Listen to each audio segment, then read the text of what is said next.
another patched in intro where we forgot to say who we were. Hi, guys. Welcome back to another episode of Two Hot Takes. I'm your host, Morgan. And I'm Alejandra. And you're in for one. Where's our calculator? Get the calci! You asked for it, we delivered. We're so good at math. In fact, we're mathematicians. So we thought we were going to bring our skills to this episode for you. So welcome to It Ain't Adding Up. No, it's not. Lego. Okay. Are you ready for today? Actually, yeah. I've been ready for a while. I know. You've been waiting for this theme. I have been waiting for this theme. It's going to be really good. I just don't even know what we're about to get ourselves into. Because there's some crazy ones. Like, I kind of went... How did you go about your selection process? So, you'd think if the theme is math, it would have to do with some numbers. But there's not a lot of actual math stories. No. So we had to get a little crafty. Yeah. And so I just was browsing for stories where I'm like, this person who's writing in just ain't computing. Yeah. They're not working with a full deck of cards. Mm-hmm. It ain't adding up. Mm-hmm.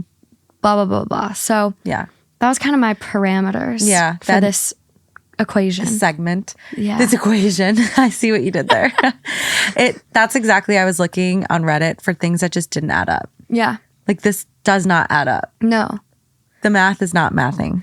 That's what it was. But then I saw some, I'm like, is the math mathing? And I just don't think it's mathing because I'm bad at math. Yeah, that's a good point. That's where the listeners will be coming in. Math is objective. You know that Mean Girl quote where it's like, math is Is the it? same. And yeah, they're like, I love math. Oh, objective, not subjective. Oh, did I say subjective? No, you said objective. I'm just dumb. We're off to a really good start here. Solid. It's already not adding up. Yeah, things are already not adding up. But math is like an objective language, if you will, in the sense that whatever language you speak, 2 + 2 = 4, right? Yeah. Except in my line of work, we always have this one line that we say 1 + 1 = 3. Oh, I don't like that. I know. And the math, I don't like that. The math's not mathing, but what it essentially means is that like the result is greater than it just 1 + 1 = 2. Like there's this X factor that takes you to the next level. A little hidden exponent there. Exactly. It's almost like a little algebraic, if you will. Your girl wasn't great at algebra. Yeah, it sounds right. I feel like you were really good at algebra. Just don't lie. Geometry. You were good at geometry? SOHCAHTOA. Don't know. That's all I know from it now. But geometry was like the best math I did because I had a great teacher and he really fostered my development. Yeah, a good teacher will do that. I had that in high school. So algebra, I did okay. Algebra, Zegelmeyer. If you're out there, thank you. Sarles, if you're out there, thank you for everything. I just had a flashback. You have to hear this story. Thanks for passing me, Zeg. Thanks for passing me. On our math final, so Whitney and I'm bad at math, and then there's like Whitney's like really somehow bad at math. Worse at math. Oh, Love wow. you so much, Whitney, but you just know that this is true. Okay. I'll never forget this. It was senior year. We both waited till senior year to take our math because we'd just been putting it off. Somehow, someone let us be in the same class. And it's our math final day. I don't know what I'm doing, obviously. Oh, God. And so I'm doing my final, trying my best. And at the end, I just like put my pen and paper, whatever, pencil down. And I turn around and look at Whitney and I just shrug. And she looks at me and shrugs back and picks up her exam. It's blank. She didn't even try. She spent the whole hour sketching a photo of a 1940s couple. I have the photo if you want to attach it. Oh, yeah, let's do it. And she just holds it up and shrugs. And she just was like, I took the L. I just didn't even try. Sometimes you have to. And I think that's what these people should have done. Yeah. Some of them should have fallen on their sword like that. She was like, I just can't. And they didn't. Yeah. And they wrote into Reddit instead. Yeah. And here we are. My senior year, I got this boyfriend named Chris Palm. For those of you that remember from the live show, the first one we did, I got this boyfriend. The way you said his name. Named Chris Palm. I think he's getting married, actually, which is really funny. Nice. Good, congratulations, Chris. But I got this boyfriend, so I missed an entire month of math class. And you had to get at least a C minus or a C, and that's exactly what he gave me. He was like, not 1 point over. He just like wanted me to graduate. Yeah. He was like, get rid of her. For sure. I'm not going to make her take summer classes. For this. Yeah. I had that too with chemistry. Yeah. Oh, God. It was bad. Don't even get me going. Yeah, it was really bad. Okay, but here we go. Okay. Everyone that wasn't at the first live show is going to pick Chris Palm. This poor man. All I'll remember is someone in the comments on the chat of the first live was like, step on a Lego, Chris Palm. Yeah. I lost it. That's so good. Let's dive in. Okay.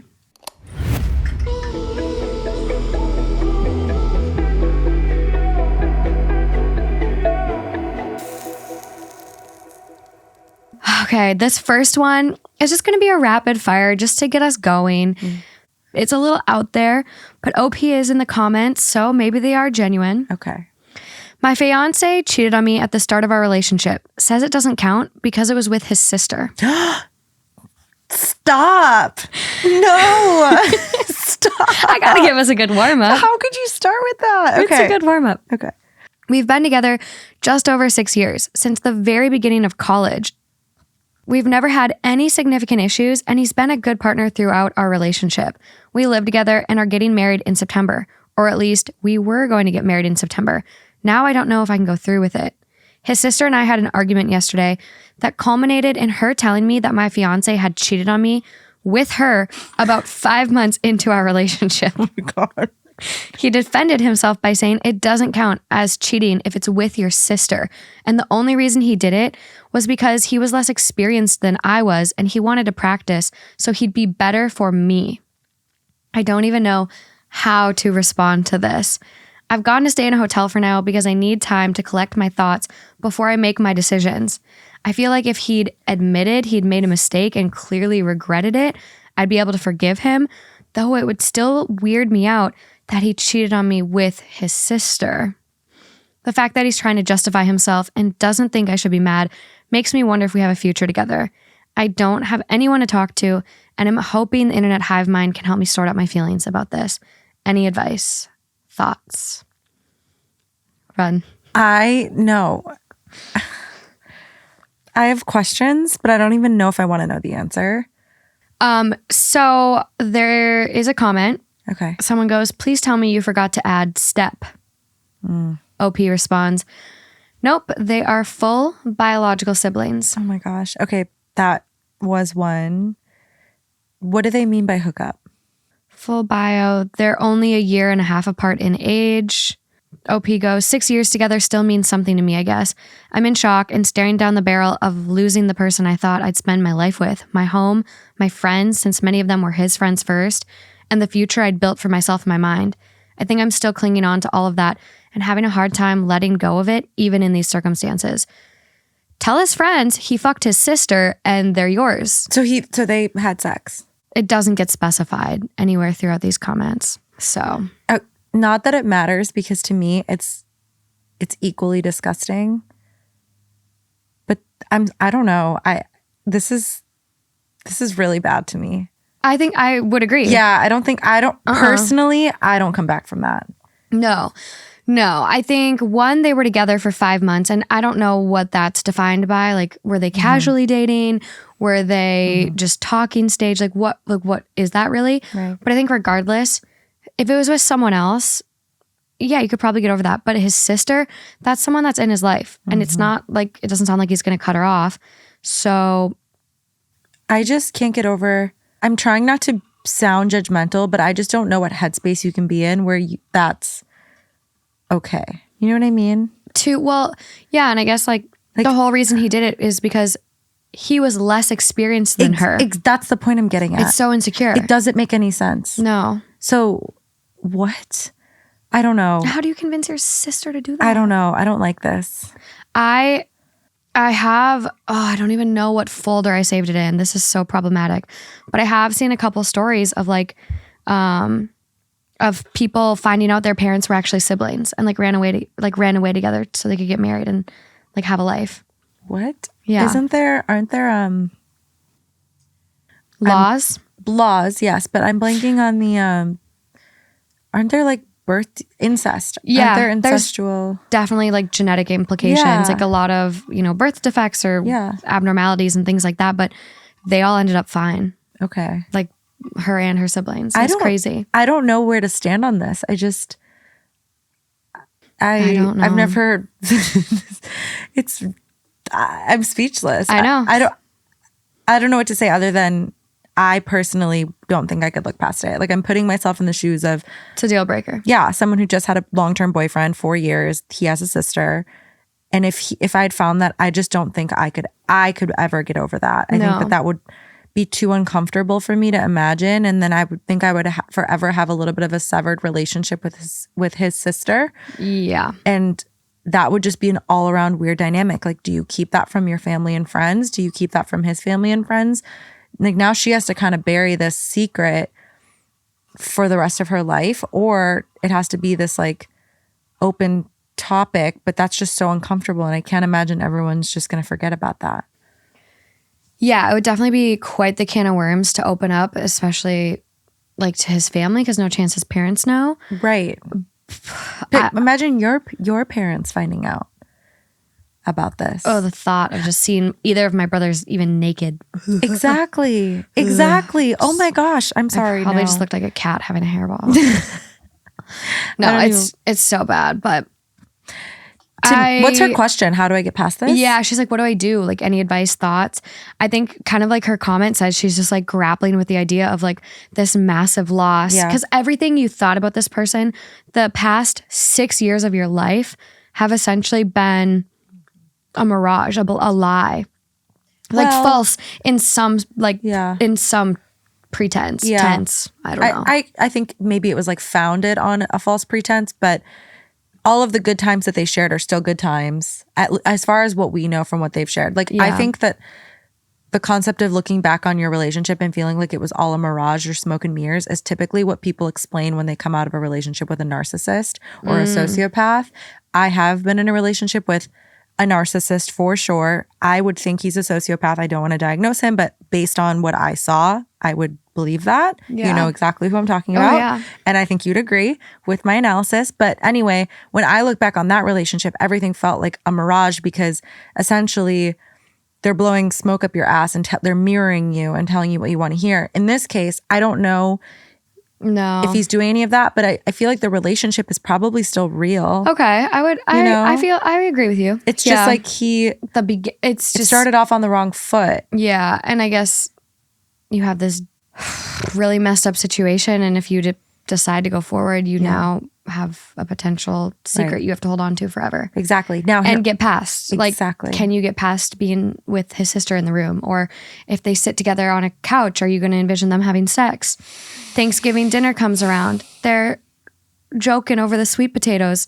Are you going to vomit? They're bumping elbows over the green bean casserole. Oh. Getting a little too comfy. Did I reach for that fork first? Or sorry, bro. Or like they take a family vacation and you're just uncomfortable. That is a position you should never be in. No. I personally... Mom and dad, hey, do you mind sharing rooms? Oh, I don't think you get past it. It's done. It's done. As sad as it is that you're like at the 11th hour, your wedding is this September. It's April, May, June, July, August, September. 4 months? Yeah. So it's like... No, wait, no. July's almost over. Okay, so April, May, June, July, August, 2 months? Yeah. We're like 2 months. The finger math here. Yeah. I can't start at July and know what number it is. I have to start at April because I always know that's 4. So I go April, May. Yeah. April, May, June, July. Yeah, I can't just start at like July and know July is. To go where? 7. Start there to go where? To count for further in the months. Oh, I see what you're saying. There's like the ABCs. Like July 7. Yeah, I am not one of those people that can say the ABCs backwards. I have to start at like literally A and be like elemental P.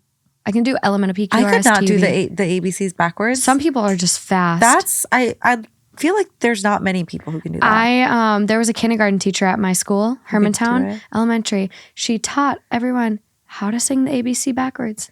So they're all passing their DUI tests. Yeah, that should be illegal to include. I don't think that's real. I hope. But I saw that one cop that made that guy dance, like shuffle, yeah, heel, toe, ball, change, kick. And she was like, that was pretty good. And he goes, yeah, I'm drunk. And she goes, oh. Yeah. It's the best video. So good. The top comment on that one is, it is pretty straightforward though. I will just say, God, I got so many tabs open, I lost it. I don't know. I lost it. Sorry.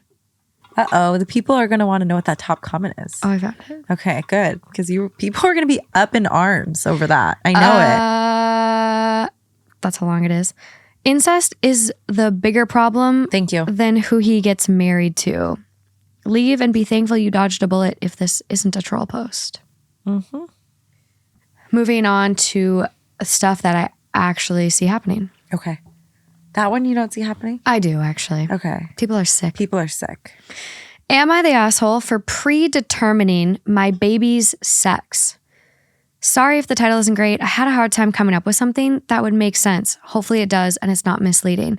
Okay, to start, me, 27 female, and my husband, 28 male, have been married for 4 years. His parents, his mother specifically, and I have never had any problems, but we've never quite meshed or seen eye to eye.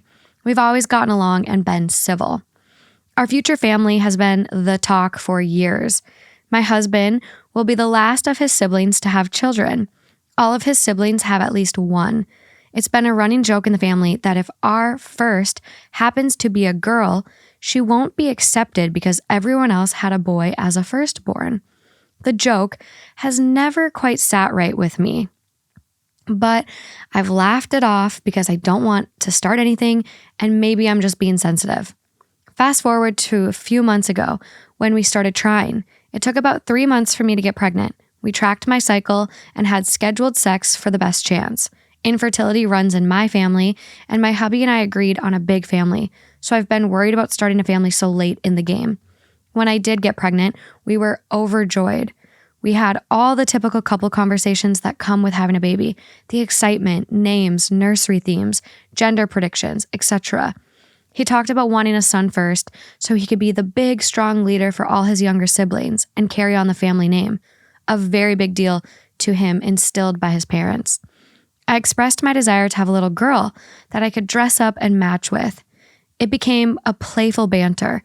He'd refer to the baby as son, and I would call the baby our daughter. About a week before our gender scan, I searched up all the old wives' tales and made us a chart we could fill out together to see who would hypothetically win our little bet. It included the ring test, Chinese horoscope, heartbeat, cravings, etc.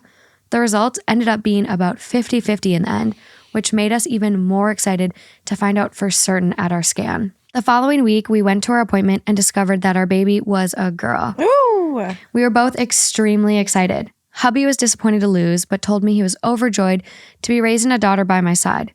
That night, we called our families to share the news. After calling his family, his mother asked to speak to him privately.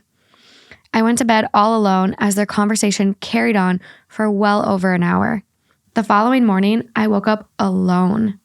There was a note on my husband's nightstand explaining that someone would be by the house to pick up his belongings later this evening. I immediately tried to call him, only to realize he had blocked my number. I then tried his mom. His mother picked up on the first ring. Before I had the chance to get a word in, she started chewing me out, calling me a manipulative bitch. I asked her what I had done, and she told me I'd ruined her son's reputation with my inexcusable behaviors and tendencies. I let her finish her rant before kindly asking her what the fuck she was talking about. She told me the divorce papers were already written up and I wouldn't have the chance to tear apart the family like I had been intending to do all this time. I again, slightly less kindly this time, asked her what the fuck she was talking about, to which she told me my husband would be leaving me because our child is a girl. I was gobsmacked. I explained to her that it takes two to tango, and there's no way to truly decide the gender of the baby. And if her or her son had a problem with the gender, it was his fault, as it's his chromosome that determines the gender. But she had proof that I'd, quote, handpicked to have a girl. Like I said before, we used a calendar to determine which days would be best for sex. Well, mother-in-law accused me of forcing him to do it with me on the specific day, which the Chinese horoscope would point to a girl. She also interrogated me on the sex position we used to conceive the baby. Oh my God. Which I gave her a piece of my mind. Please. Told her that it was none of her business, But she smugly informed me my husband had already told her, and the position we used makes it 60% more likely to have a girl that way. If anyone's currently trying for a girl, specifically doing cowgirl, sometime in the middle of February should do the trick every time, apparently. She finished off by telling me that my clear preference for my family name was disgusting, and she was glad to be finally rid of me and my manipulative ways before hanging up. I've had no contact with my husband since, and it's been over a month. He's blocked me on everything. I can't help but feel that this hasn't been all his choice. But then again, he's a grown-ass adult, so I can't imagine his mother controlling him like that. I've been staying with my sister since it all went down.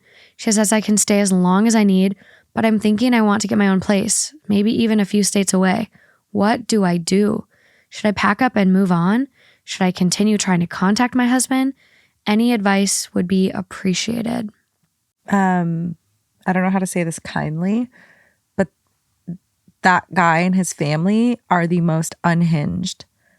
I've never heard of any fuckery. I don't even know what else to call it. What is that? What is that? What is that logic? I do not know. This was I'm going to search real quick just to make sure it's not on any other subreddits. Yeah. This one was actually posted on the Too Hot Takes subreddit. Wow. Yeah. That is, I just, first of all. And I don't know if it's on anything else. So I don't know if it was a repost and they copy and pasted it. Yeah. But I'm seeing it on Too Hot Takes. That's it. So wow. Unless I'm missing a link somewhere, this is an original Too Hot Takes post. That is insanity. Yeah. Speaking from the position of the firstborn female in my dad's family in terms of grandchildren, my family was over the moon. So excited. Just everyone was baby. So excited. Well, okay, that's a lie. So I wasn't. I was the second, but there's some family dynamic as to why I was the real first. Not the real first, but the first one people got to meet. Okay. There's some trauma. There was some stuff going on. Drama. So no one met the first, but until later. Anyway, I think that that's so offensive, regardless of anything else. Holy shit. You should be, her history, I have so many feelings about this post because she touches on so many things. She touches on the fact that her family, there's a struggle of infertility. So first and foremost, you should be so happy to have been able to conceive a child regardless of the sex. And the fact that you're with somebody who can walk away so easily from you and your unborn baby and your family because of the sex of that baby. I don't care if this woman did some witchcraft and she Googled that if she does cowgirl in the middle of February, then she's guaranteed a girl. I don't give a fuck. No. She was able to conceive a child and that is your baby. And the fact that you can turn your back on that. Abandon your child. Because your reputation is tarnished because I'm sorry, you should feel so special that your firstborn is a girl. I hate gender reveals. Period. Watching those videos of the dads stomp off and pout, you're pathetic. You are a fucking pathetic man and you don't deserve that child for acting like that. And the other little girls, there was a dad that had 3 girls looking up at him and he pouts, throws the bat or whatever it was. And it's that's sickening. What do your little girls think? That they're not wanted because they're a girl? Fuck you. I'm wondering what the culture is because... Yeah, I was wondering that too. I know in some Hispanic households, they take their mom's last name. There's something where... Sometimes you hyphen it, but I've seen a lot of hyphenating. Are there any cultures where you get the, in Spain, a mother's surname is used as the real surname and a father's surname is a sort of middle name for children. But there's a couple cultures where I have seen or heard about people, they take their mom's last name. So I'm wondering, but then I'm okay, do girls take the mom's last name and then boys take the dad's last name? And that's why he's so pressed about it. I feel like that would have been added for context. Yeah. Yeah. I mean, I could be wrong, but I feel like that's such an important factor here That's such a key detail. And even not that makes it right. I wouldn't be like, oh, in that case, I would still be like, grow the fuck up, because this is life and this is nature and this is biology. So I know cultures have their cultural like, traditions and everything like that, but you can't play God. You can't predetermine the sex of your baby. They're talking crazy out of their ass that some position and some time of the month guaranteed some outcome with the baby's sex. I don't buy into that. No, I don't. The only way to determine the baby's sex beforehand is to do in vitro, and you know what that baby is, that little petri dish embryo, fucking fertilized egg. You know what that is in the dish before you implant it. That's the only way. Like Chrissy Teigen knew, I have one embryo left on ice. It's a boy. If it works, I have a boy. Blah, blah, blah. Like that's the only way you know. And there's even people like there's a lot of people that have problems with that, where they're kind of like, oh, you're getting to like kind of eugenics-y vibes, where you're going to start determining eye colors in the petri dish, and then you're going to determine smarts. And like a lot of people are scared about that kind of stuff. So it's interesting, but I don't get this, man. I don't understand the people that can't grow up and let their parents have such a hold on them. Yeah. To the point where you leave the doctor's appointment, the scan, and you're excited. And then you abandon someone that you've been married to for years. Yeah. And the family, I feel so sorry for this woman. I feel so bad for her. And I think you have to take this for what it is, and that you married either a coward or a child. And unfortunately, this person is showing you who they are, regardless of, what seed the mom is planting in his ear. The fact that he's listening and divorcing her and left her, that is so despicable to me. And I think that like her question is, what do I do? Like you move on. I think I know that's easier said than done, and I know that's the father of your child and maybe the love of your life, but this person is leaving because of something out of your control, and something that should be such a happy and celebratory moment in your lives. And they're obviously so influenced by their mom and their family's beliefs. Yeah. I'm kind of at a loss for words with this one, and kind of to go off your point and exactly what you're saying. I'm glad that OP like kind of recognizes, because they go, I can't help but feel that this hasn't all been his choice, but then again, he's a grown-ass adult. Exactly. He could say, Mom, kindly fuck off. And I'm going to go tend to my family now. You are so welcome to be a part of it, or not. Yeah. But also here's my thought too, right? Like, let's just say she convinces him somehow to stick around. You now have this like what environment are you raising this baby girl in? Because to me, she's already been shunned by the family. Yeah. She won't be accepted. Rejected by the family. Yeah. So do you really want to raise her in this environment with also, what kind of father figure is that?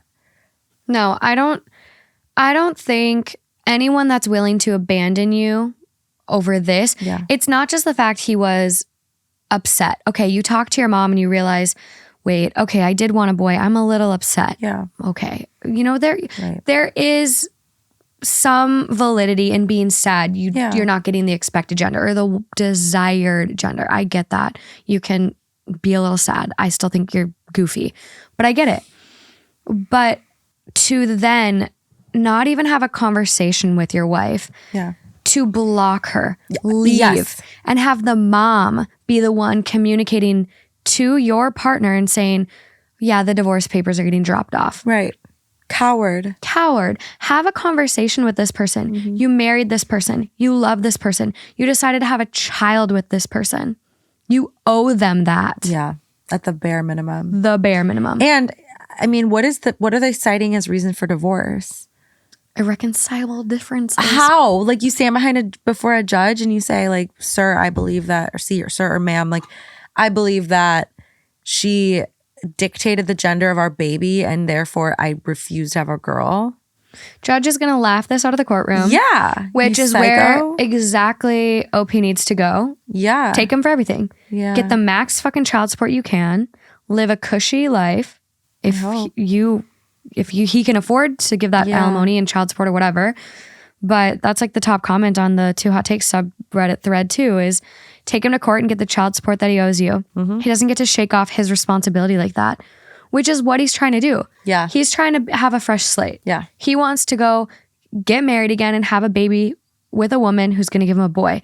And I hope to God, if he gets married again and goes on to have other children, I hope every single one is a fucking girl. I hope they're not. Because I don't want any more girls in this world to have a dad like that. That is true, but like you're like, fuck. I don't want any more girls to but feel. Then they'll get nice adoptive dads like me and Jerry. I hope so. Yeah. That's best case. Let's manifest that. That is one situation. But no, you're right. You know what I mean? I'm just like, I hate when people like this. No, I hope he never has the blessing of a baby ever again. That's better. Cheers to that. Thanks. That's the perfect solution. No babies for you. Fuck you. Go adopt a puppy or something, and you can make that be a boy. There you go. There you can. When I was looking, determine the sex. When I was gonna adopt my dog, I got to hand select that bitch. I was like black and tan, male, big body boy, like crop the ears. I go to a breeder, like go get a puppy, sir. Yeah. You fucking weirdo. Like, he makes me so mad. We want more girl dads. He's not a girl dad. He's not a girl dad. And that's why like Kobe Bryant. Yes. Like, I don't remember if it was before he passed or after, but the talk of a girl dad came up. I think it was before he passed, actually. And they were like, he's amazing. He coaches his daughter's basketball team. He blah, blah, blah, blah, blah. And everyone was like, it's so sad. Kobe doesn't have a son, blah, blah, blah, blah, blah. And it's like, no, he was so happy to have his daughters. His daughters are incredible athletes too. Yeah. It's so insane. What? And like, this makes me so sad because like, I know it reminds me how fortunate I am because I was the firstborn in my family. And I'm a girl. And my dad, obviously my parents got divorced, and I've talked about that when I was young, and they went for split custody. But my mom initially, because we were so young, went for full custody. Not because my dad's a bad guy. Stable. Yeah. Like one home. Yeah. She was like, they're really young, like whatever. And my dad went to court and fought for split custody and was like, I want access to my daughter. I want access to my children. And so I think of that, how like there's dads out there who are real girl dads and will go to bat for their children, boy or girl. And then I think of this piece of shit who didn't want his baby girl and ran away. Abandoned. It's disgusting to me. There is a little bit of an update, and it's posted on the user's page. It's Brilliant Proud. And this is an account that was created in December of 2020. So it seems like this is someone's account. Like it wasn't created yesterday to post this story. Mm-hmm. And they go, thank you all for all the love. It means so much to me right now. I'd like to add that I've seen a few comments about my story being copied. It breaks my heart to think of anyone else having to go through something similar. Also, I should have mentioned originally that I had a gut feeling to record the call with my mother-in-law. So I have all of that on hand if it's needed in the future. I'm planning to try to catch my husband on his way out of work sometime next week. I'd like to hear his side of the story. I've decided, however, that if there is any saving our relationship, I'll be changing my last name back to my maiden name, and our daughter will be taking my last name, or at the very least, have a hyphenated name. Call me a feminist or whatnot, but it will be non-negotiable. I will also be requiring many boundaries between me and his mother, and she will not be in my child's life until she can find it in her to apologize to me sincerely and change her attitude towards us. You are being way too nice. Yeah, I mean, Grandma would be dead to me. I'm a pretty Husband forgiving might person. Be dead to me. They would all be dead to me, but like I'm pretty forgiving. More too forgiving sometimes, and same to a fault. Yeah, to a fault. I would say I have grown out of that a little bit. Like less forgiving? Yeah. Really? Good for you. Yeah. Good for you. You learned. It took you a bit. I've been burned a couple times. It took you a bit. I don't know. I don't know if I'm there, but I get it from my dad. He's just like the most forgiving person in the world. But even how forgiving I am, I don't know if I would forgive the mother, honestly. No. It would be one of those things where I would forgive her for me, for myself. I'd be like, I don't want to hold on to this anger and this negativity. So I'm going to forgive you, but you do not get access to me and my daughter anymore. You don't. No. That's where I'd be like, I forgive you because your heart is so cold and you really need help, but you don't get access to my daughter. I'm sorry. You wanted nothing to do with her based off of who she was and the way she was conceived. Yeah. No. Unless you have some come to Jesus moment. You go to therapy. You work through your prejudice towards a baby girl. Misogyny. Yes, your misogynistic tendencies. Yeah. Maybe let's have a conversation in a couple of years when you've done the work. But you don't get access to us. No. Like, hell no. No. And that deadbeat dad, sorry, I'm like getting really heated. I just can't stand people who can't own up to their responsibilities and can walk away from their families. Especially on these terms. I think that's so disgusting. It's so sad to me that people can do this. There's absolutely no excuse. There's no justification for this. There's no devil's advocating this. No. This is straight up terrible. Yeah. Horrendous. I mean, there's nothing else we can say except this guy is a piece of shit. And I hope he is blessed to not have any children. Yeah, and I hope she grows up to be like the first like president of the United States who's a woman, and everyone's just like shitting themselves, and his family's like shaking in their boots, being like, that could have been our lineage. Yeah. She's gonna go on to do great things. I just know it. It'll be interesting. I hope we keep getting updates on this. If you are a listener, I imagine you are because you posted on the Two Hot Takes subreddit. Please make sure to keep us posted. And then And we are here for you. Yeah. We got your back on this one. Yeah, seriously. Oh my gosh. Well, speaking of babies and DNA. You always give me baby stories. I feel like we talk a lot about babies. Think about it. There's a lot of babies. It does come up, but this one, the amount of times this story got sent to me. Oh, okay. It's just crazy. Okay. And Lauren sent it to me too, even. Huh. It's nuts. So the title is My 29 Female Husband, 31 Male Got a Paternity Test on Our Daughter, 5 Female, and it came back negative. But I never cheated. Now he thinks our relationship is a lie and wants to divorce. What do I do? How do you look like that? Because this is the one I got too. That's why I'm like, it sounds familiar. Sounds familiar. I tasked you with finding one story. You get to read it. All right. Do you want to give me that big baddie? Or yeah. Take it over. Take it over. It's real heavy. Careful there. Warm up. Don't hurt yourself. She is heavy. Hold on. I can't believe we found the same one. Oh my God. This must be a good one. Did you read the update? No. Did you? Yeah. Okay. Well, we're in for a treat. Okay. You already read the title, so we'll go into that. Yeah, just get to the juicy details. Get to the juice. Okay.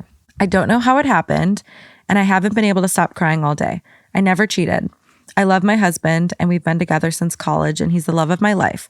He's handsome and kind, and while I've slept with 2 other people, both were before we got together. There is no other potential father for our daughter. We were married already and actively trying for a baby. I never cheated. I would never cheat. And I don't know why he took that stupid test because I would never, ever cheat. But it came back negative, and now he thinks he's not her dad. I don't know how to convince him it was a faulty test, and I'm so scared. Is that this? That's the There's story. an edit. So do you want me to go ahead and read the edit? I forget what it says. Okay. Edit. The specific advice I want is how I can prove I'm innocent and how to make sure this relationship works. I want to keep my family together at all costs. Another edit. Also, I just had a conversation with my husband. He's out of his room now, and we discussed some things. I told him again that I would never cheat, and I started talking about a list I made of tests I want done, but he told me that he didn't want to hear it right now. We're going to have a longer conversation tomorrow, and he said that he still loves our daughter, and he won't try to keep me out of the house or our room for now. For now. I asked him to hug me, and he did. And I'm scared I won't be able to convince him. I just want our family to go back to normal. How can I be a good wife and support his needs while proving my innocence? I cannot even imagine. Like, no. I don't know what my first thought was when I read this, but I just remember thinking, like, how do you convince someone of the truth when the evidence literally points to the truth not adding up? Yeah. Like, it literally, the math doesn't add up. Yes. He's got a paternity test. I just want to know what prompted him to get that test in the first place. Like, did the daughter not look like you? Like, what was it? Because I see this again and again on Reddit. husbands sneakily getting paternity tests behind their wives' back. Is it that, or is it like they want out of their relationship and they are throwing a Hail Mary to be like, if I can prove that I'm not anything that sticks? Yeah. I don't know. Because I was wondering the same thing. What prompted the paternity test? And then I've seen both. So I've seen one that was like someone kind of let on that she cheated. And so then he did the test on the 2 youngest kids and they weren't his. And then there was another one who this guy wrote in, I got a paternity test. My wife is now threatening divorce. Help. And he just thought his youngest didn't look like him. And so he did it. Youngest was his, but the wife was like, fuck you. Yeah. You think that of me? Right. Exactly. And so with this case, it's like he did it, but it's coming back. It's almost like she's like feeling all the guilt and she's not stopping and going, wait. Why did you get this to begin with? Yeah. I mean, but yeah, you know, but also it's like, I mean, your mind just races so fast, and what you can talk about after the update, but like what, like when you read that, you haven't read the update. So you like, don't read it. I'm not, I'm trying to find it. I don't even think it's. You just keep clicking. I did. Keep clicking. You just gotta keep clicking through the screenshots. Okay. I see it, but I won't so read don't read it. I won't. So what rationale is behind this?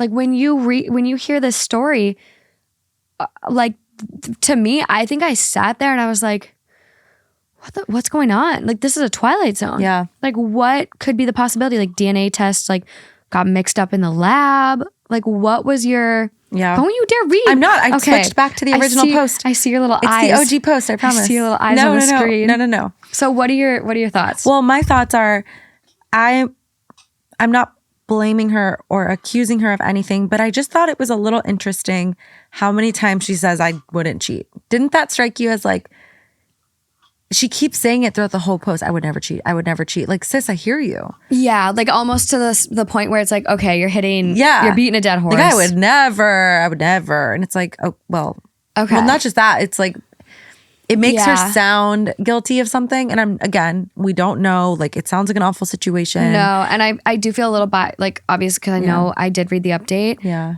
But for me, I just felt like it was like, she was driving herself crazy trying to be like, I didn't cheat. Yeah. I didn't cheat. And it's, if she would have had IVF, then I would be like, sperm got mixed up during IVF, or hey, just like our father, little fertility doctor injected a bunch of women with his own sperm. Yeah. Sicko.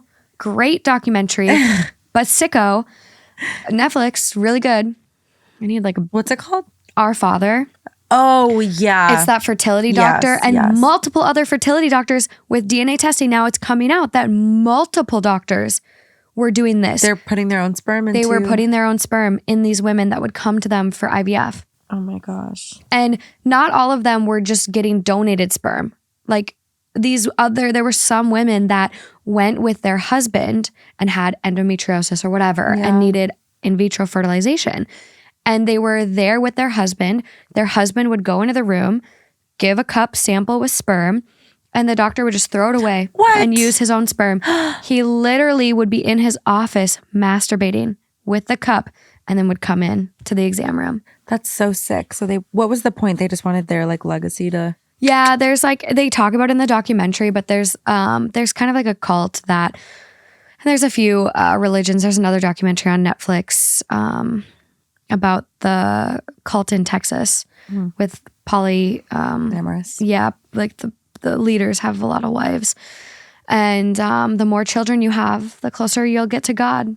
The more you'll be rewarded. Mm-hmm. And so they were thinking he was that, but what is the most messed up thing about that whole thing is there wasn't even a law to prosecute him. Like they were fighting with the state and they're like, this was rape. This was sexual assault. And the DA, the prosecutor was like, I'm not touching this, which fuck that guy too. Yeah. That's such a disservice to those victims. That is assault. Icky. They didn't agree to that. It is assault. I don't know if it would fall under, not a legal expert, rape, but it's something. It's like tampering with somebody's They break it down, and like they even had the something. DA, like he breaks all these definitions down and goes through the legal stuff. I guess, yeah, they Assault at the minimum was like Right. something they could have prosecuted him for. Well, no, now that I'm rethinking this, if in vitro is the one where they have to like actually insert, sorry, we're getting so graphic, the semen into the cervix, right? Yeah, like turkey baster. They do, right? Yeah. Then that is kind of rapey. Because you are making contact with somebody else's fluids that you did not sign up for. You didn't consent to. Yeah. It's like it's That is rapey. It's a really good documentary, and they did change the law, so it's illegal now. It should have been always illegal. It's That like is- it's. I think that's what's so hard about laws and stuff that I annoys know. the fuck You out of need me. precedent. It's not illegal until someone does it, and then it's like, oh yeah, we do need a law for this. Oh well, I can't wait to see what happens. That I think Texas, yes, the HOV. yes, I'm so excited. Let's go, baby. I think it's like this weekend or it's soon. It's July, isn't it? It's coming up. It's coming I up. think it's like 2 weeks away. Oh, it for a is? court date. Yeah, Oh, maybe it's like the 26th. But there's someone commented on one of the news articles, and they were like, there was a case in another state where they tried this, and the judge determined that the unborn baby was not a heat person. was. Yeah, I gotta find it. So they're thinking, especially with Texas stance, especially in Texas. It'll be interesting. I'm interested. It's genuine. No matter where you stand, it's just interesting. Well, I think it's more so like remove yourself in your own political Right. beliefs, or don't. And if you view it one way, Yeah, you can't have it both ways. It's the double standard. Right. You can't have it both ways. That's it. That's all. That's it. No That's all it matter is. what you are, what you think, identify, whatever. You can't have it both ways. No. That's like anything else in this world. No. And I think it should be a thing. I think we should make it the standard that pregnant women get to go in the carpool HOV lane because their bladders are getting pressed and kicked all day. Very true. And they got to get places faster so they don't pee themselves. Yeah. Yeah. So my pregnant petition. my pregnant coworker was like in a store the other day, and she said somebody greeted her and they were like, how are the two of you doing? And like looked at her belly and then acknowledged it as a person. And she was like weirded out. She was like, we're fine. What if I had two in here, bitch? Right. True. But it was just funny. Okay. Are we ready for the update? Yeah. Okay. First off, I wanted to thank everyone who reached out. My original post got so much attention. It was hard to get to everything, but I ended up making a list of plans and tests and what I wanted to get done. My husband was understandably distrustful of me for a while, but he apologized for the way he acted, which I didn't need, and said that he wouldn't try to kick me out of our home. He did say, drama king, right? Queen, King, drama king, drama king. Yeah, Lord Farquaad vibes. Yeah. He did say, though, that if every test came back and I'd cheated, that he was going to go scorched earth. Okay. All right. We did a few tests, blood paternity tests for him and me and our daughter, and we had an appointment with a chimerism. I think it's like chimera. It's got an interesting pronunciation, and I butcher pronunciations as it is, so I'm not even going to try. Chimerism. I don't know. Chimerism. We're going to go with chimerism. I think it's chime. Chime. I don't know. Chimerism. Chimera. We're bad at math and language. Okay. Actually, I'm pretty good at language, but I've just never seen that word in my life. Just Google the pronunciation. I'm trying to think of the root word here, like Go to Google. Chimerism. Chimerism. Yeah. Just so off. Chimerism. Maybe. I don't know how much we trust YouTube. I don't need it. Also, fuck you and all these tabs. Okay. Back. Okay. All right. I'm a tab queen. Chimerism. That's how my brain works. Okay. All right. Blood paternity test for him and me and our daughter. And we had an appointment with a chimerism specialist coming up. Okay. But that got canceled because, well, some of you guessed it, but my daughter is not biologically mine either. Plot twist. I don't know how this happened, but a police officer came to our house and took our statements and were suing the hospital where I gave birth. I don't know what happened to my baby, and that is terrifying. I have my husband back, but my whole world... Do you want him? Yeah, right. I have my husband back, But my whole world was still upended, and I just wish he'd never taken that stupid test. I've been sleeping in my daughter's room, and I'm so afraid that she's going to be taken away from me. But at the same time, I want to know where my biological daughter is and if she's okay. I pray to God she's okay. Is that it? Yeah, I think so. Yeah. Okay. I can go check the account too and see if there's any other like updates since then. First of all, you just had this child for 5 years. Yeah.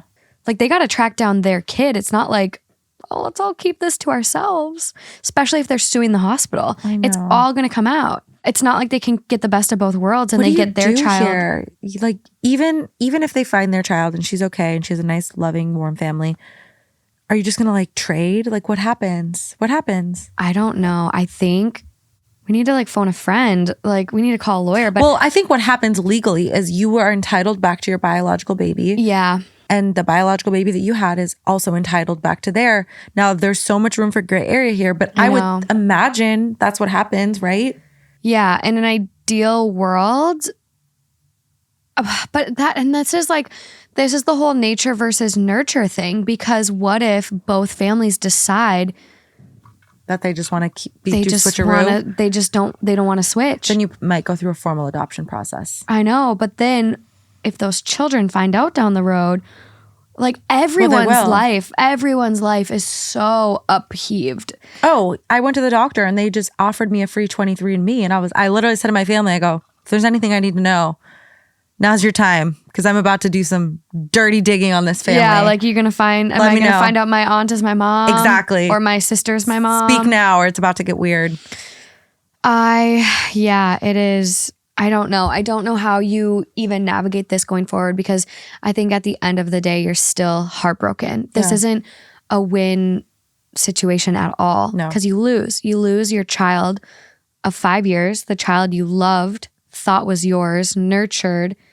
And on the flip side, you don't know what life your biological child has had. Mm-hmm. Are they in the foster system? Mm. Have they been in an abusive home? Are they alive? And then what if you get your child that you've had for 5 years taken from you, to only find out, oh, yours died in a traumatic accident. Yours didn't survive birth. That's why you got this other baby by accident. I just don't know. Or it was like this. I just don't even, my head just goes down the rabbit hole. I know. And there is a winning situation in my mind. And that is, it's such a perfect situation. Like everything would have to align. And that is that they've tracked down this other family. They have their biological 5-year-old. They've raised her in a loving home, a supportive home, the best family. And they both just say, we want to keep things as is. Yeah. But we maintain a relationship with each other. That's like a perfect quote unquote scenario where you get to know that your bio daughter is loved and safe and you have contact with her. And later when they're old enough, you guys can talk about what happened. And yeah, I mean, it would be weird for everyone, but at the same time, like everyone is okay. Everyone's happy. Everyone's healthy. Yeah. Again, it would be nice if like I guess it like gets complicated because like one, they obviously were born at the same hospital. Like both of those mothers gave birth at that hospital. Yeah. Well, yeah. I mean, that's how the switch happened. Right. True. And so hopefully they're still in the same area. And because that's where it could happen, where it's like you raise your kids together. Yeah. You switch back, but then you remain close to where you're not that mom anymore, but maybe you're her aunt or you're like, or you don't switch back. Yeah, or they don't switch back and then they can still kind of do that same vibe where they're really close. Yeah. And yeah, I guess they're 5. I guess you could leave it up to the kids. What? Yeah. I don't know about that. Hear me out. Taking a 5-year-old away from the home they've known, like, I'm not sure if you can even have an age-appropriate conversation with a 5-year-old to say, when you were born at the hospital, they mixed you up with another baby and you're not actually our child. No. I don't know if you can have that conversation yet with that 5-year-old. I don't think so. So I'm wondering if you just keep it kind of how it is. At maybe 10, have an age-appropriate conversation and say, we're going to meet your bio mom and dad, and you can decide the relationship, and then here's where the law gets complicated and we just don't even know. I don't know. Yeah. This is a shitty situation to say the least. And the worst. Honestly, Reddit sometimes it unlocks trust issues that I didn't even know I had. Like now, if I ever have children, I feel like I'm going to ask for a paternity test on site. Yeah. Or is it called a maternity test in that? Yeah. Yeah. I would honestly be like, let's just make sure, because you would think, oh, but you would know it's your baby. No, I wouldn't. My mom was convinced I wasn't her baby when they brought me to her. She was convinced I was not her baby. Alejandra had red hair and was pale as a ghost. They called her Casper. Yes, that was when I was a child. But when I was an actual newborn, I was literally purple.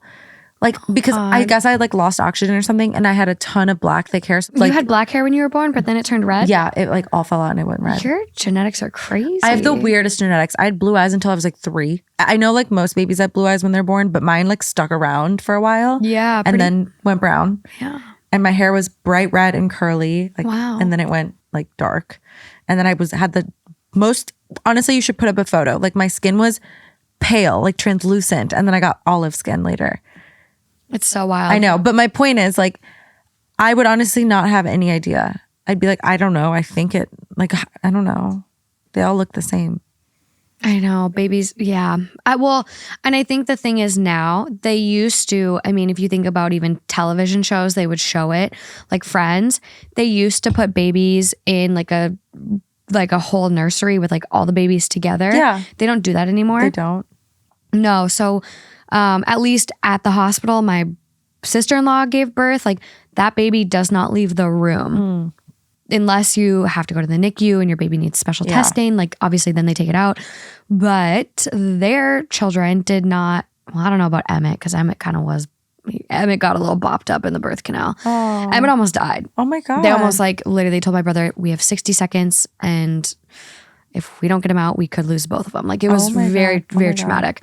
So, but Eloise, she was normal, or not traumatic, I should say. Mm-hmm. They're both normal now. Yeah. Whatever. I don't know what I'm fucking trying to say, but she stayed in the room. They have like a bassinet that the baby stays in your room the whole time. Okay. But is that for purposes of not losing them? I think that and kids used to get kidnapped very easily. By who? The nurses? Some batshit crazy people. There's one lady that kidnapped like 5,000 kids and was running an adoption ring. I did hear about that. Yeah. So there's a lot going on here. Stupid moderators removed the update on the actual Reddit, but some top comment on there is, usually in these situations, the children's don't switch families, but the families come together with frequent visits. Sounds like a nightmare, all for the best of you. And OP responds, that would be all right. I just hope I like the other family, ... I 1000% believe this post. OP then goes to the subreddit legal advice. Did not see this. The title was, I just found out my 5-year-old daughter isn't mine or my husband's. I don't want her to be taken away from us. I don't want this information to go public. What are my rights? And step one. You sued the hospital. Yeah. So you made it public. Yeah, that we've spoken to a few lawyers, but they recommended going public, which I refused to do. They've been tested multiple times. I hate the mods on these subreddits. They deleted this post too. So Why? I don't know. It was deleted because they wanted to keep the community safe, civil. So sometimes they overdo it. I get removing some of the troll posts, but like they overreach. They really overdo it sometimes. I'm not seeing any other comments from OP on this one. That's a really tough one. I don't know where you go from there. I don't either. And so I hope. But also her original thing was kind of pertaining to like, how do I be a good wife and how do I da-da-da. I know. I'm curious as to if her husband, you know. Are you ready? No. So there's another post. Okay. Labeled, my husband saw my post. Okay, well, she doesn't say anything bad about him. She's actually very graceful towards him. Dude, she is too nice to him. Yeah, she's like, I didn't need an apology. Yeah, you did. Yes, you did. You did. And I understand his whole world collapsed. your first rational thought is cheating. Yeah. I get that. I'm going to give him an inkling. I'm going to give him the benefit of the doubt there. Justin would shut down. I know he would react in a, I don't think the same manner. I think he would actually communicate with me and have a conversation with me, but I know he would be hurt and react like out of character similarly, maybe. or just, he would shut down. I could see him shutting down. But after, I don't know, even when she was like, I want to do these tests, I'm telling you, someone who cheated wouldn't offer to do all these tests, wouldn't be going above and beyond to prove their innocence. So at that point, him saying, I'm not going to kick you out of the house. Yeah. Thanks. What? Thanks, babe. What? Thanks, sweetie. Yeah. So, title, my husband saw the post. So I don't know how many of you have been down a self-doubt rabbit hole before, but it's not the most logical place to be. I think this is written by him. What? Yeah, this is written by him. It's even less logical when you have the whole damn internet telling you that your wife is cheating and that she's planning to take the house and take you all for your worth and never really loved you, and you always sort of thought she was too good for you anyways. So you end up seeing every sign as infidelity, and then you get not one, but 2 failed paternity tests on your daughter. When COVID happened, I got fat. I got depressed. I stopped feeling like a person. My wife stayed beautiful. She stayed herself. I was sure that she'd made a mistake and that she'd regret being with me. I started getting into some online groups, especially on Reddit, that were full of guys who'd been cheated on, lost custody, lost everything.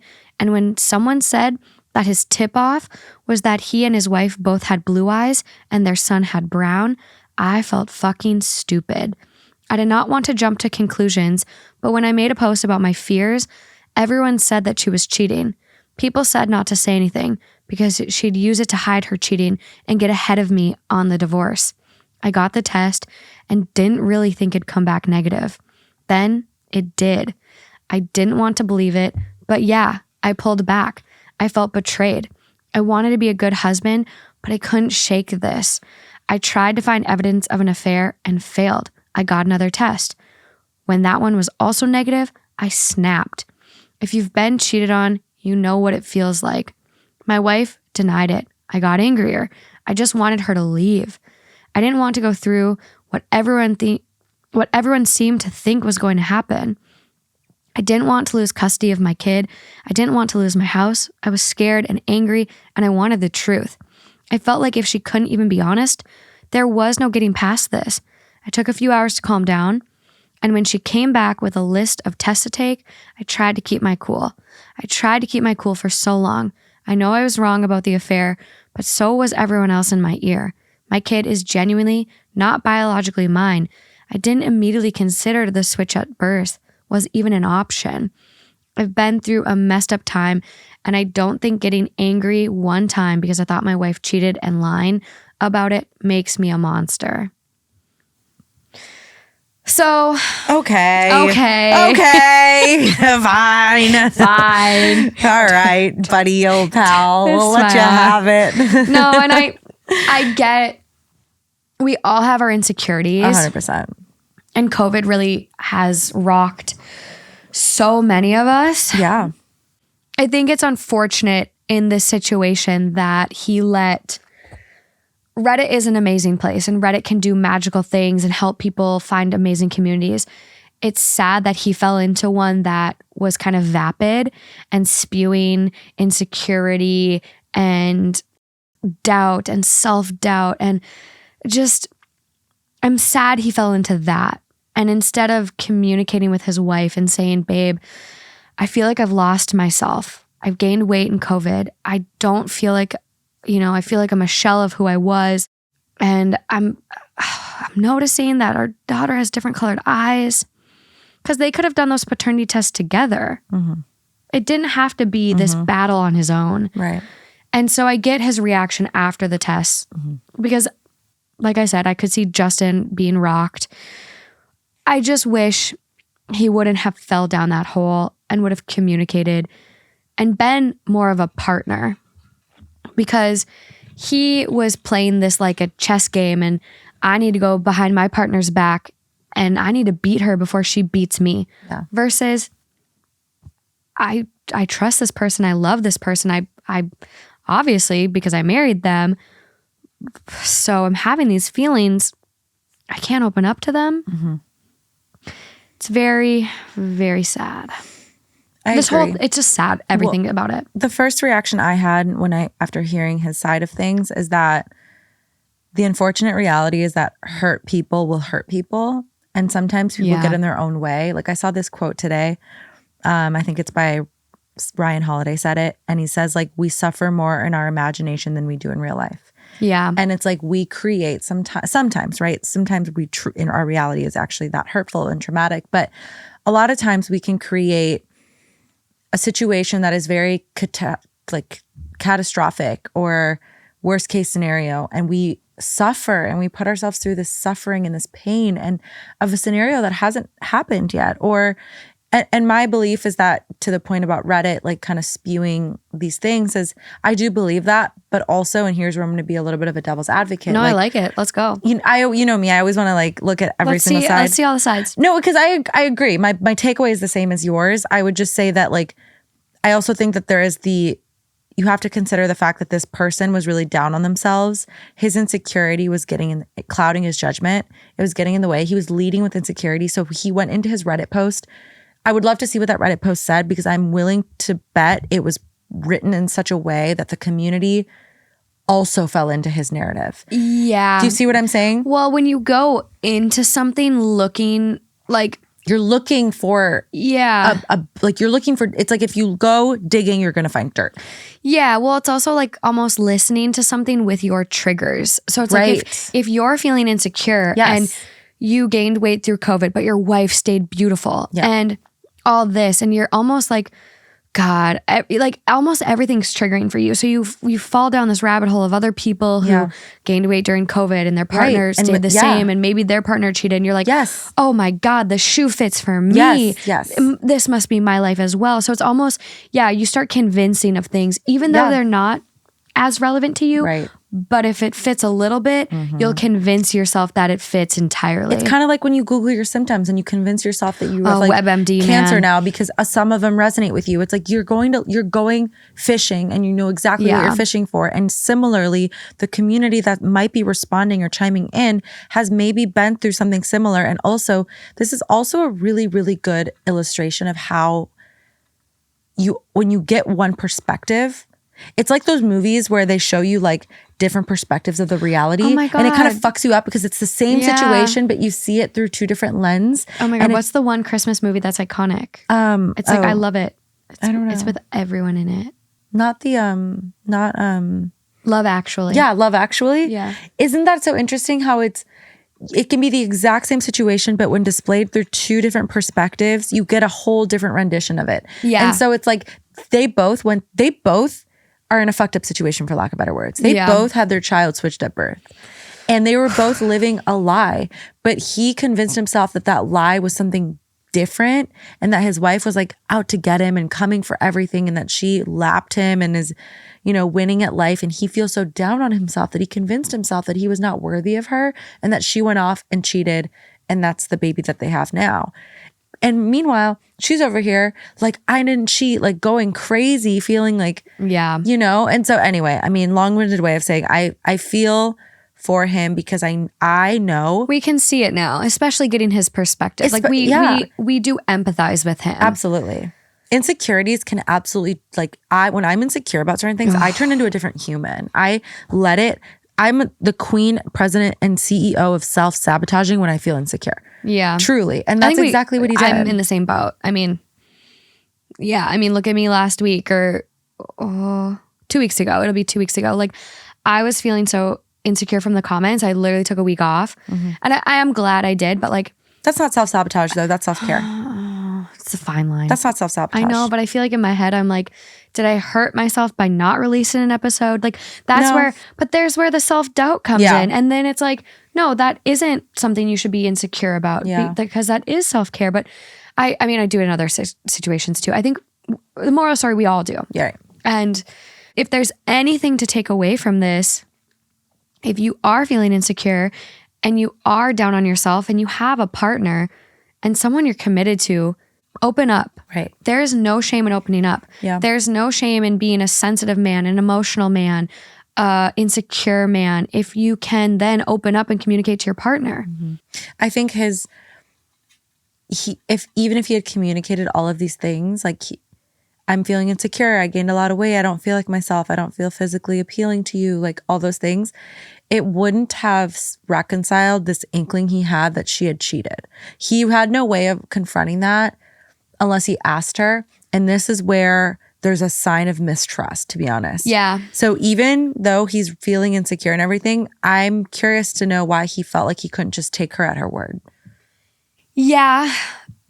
Well, and I don't think he confronted her ever. Exactly. He did the DNA test first. But why didn't he test. start with hey, this is how I feel, and this is going to sound crazy, but our daughter I'm her dad, right? He was either too scared to ask her that because he thought it would set her off, or he wasn't sure he would believe her answer. Well, so I believe that. And I also think based on, what he said, I think people on Reddit were so down his throat being like, no, you can't confront her. She'll convince you and then she'll get ahead of you in a divorce and she'll take everything. So they were just so vapid. Yeah. And he was in a tough situation, but again, that's where I think that's where he's at fault. He should have gone to her. But then because of that self-doubt, and like you said, maybe he wouldn't even believed her at her word if he would have then, if they would have gone together and been like, no, let me prove it to you. Yeah. Let's get a DNA test. This is our baby. He would have found out then it wasn't. And then it kind of would have been this whole thing. And it's would that have been worse or better? Because she would have said to his face beforehand, no, I didn't cheat on you. He would have been hit with the paternity test that was negative. And then it's you lied to me. But then I guess they would have gone through the test. At least they're a little bit more on the outcome would have been the same. It's just how they would have gotten there. Yeah. And I don't know if that would have made a difference. I think it would have. In any event, it sounds like they're both we're on the same team now. Yeah. How do we move forward? The bigger thing is how do we keep our daughter, etc. It's just so shitty. Actually, maybe it's not shitty. Everything happens for a reason.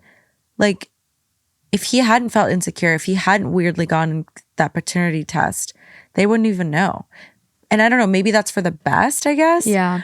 But you have to remember this could always come out later and it could have been a way worse instance. She could find out through a 23andMe one day, or the other bio daughter would find them and now they have this weird, and she's a lot older. It's harder to navigate the situation now because at least when she's younger, you can kind of guide it. But when she's older and has more autonomy, it gets a little harder. Yeah. So I'm trying to look at the silver lining here as maybe this happened now, it needed to happen, and they're going to address it the best way that they can moving forward. I think they will. And maybe it'll strengthen their marriage. Yeah, I think they will.